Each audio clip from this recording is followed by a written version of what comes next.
Okay, we have a pie chart question ahead of us. The pie chart below represents the games played by pupils on a sports day.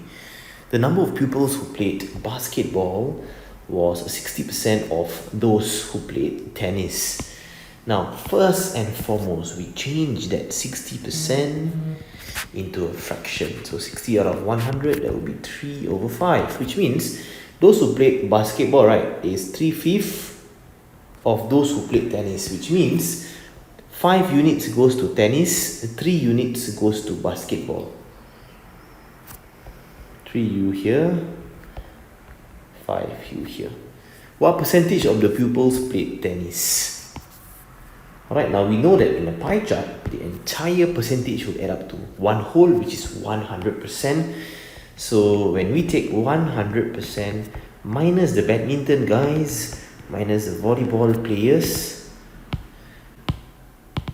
okay, volleyball is 20%, we will get 100 minus 40 is 60, 60 minus 20 is 40%. Okay, now that 40% is divided into 5 plus 3 units.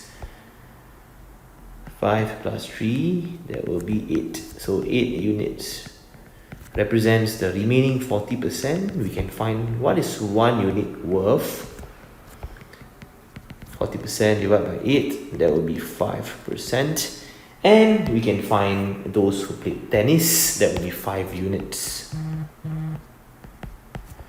And that will be 5 times 5%, that will be 25%. Part A is done. Part B. There were 15 fewer pupils who played volleyball than tennis. Tennis we know now is 25%, volleyball is 20%. Okay?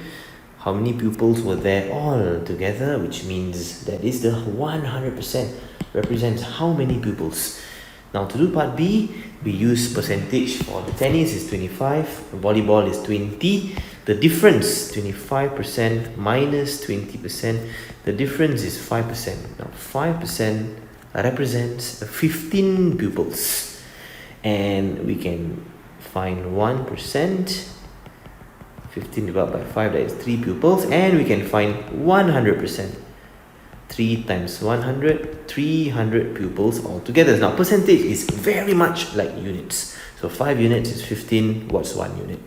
Some students, they can even do this. They can jump from 5 to 100 immediately by multiplying by 20. So 15 times 20 also, you will get 300. So that method is also fine. Final answer for this part B question, there are 300 pupils altogether.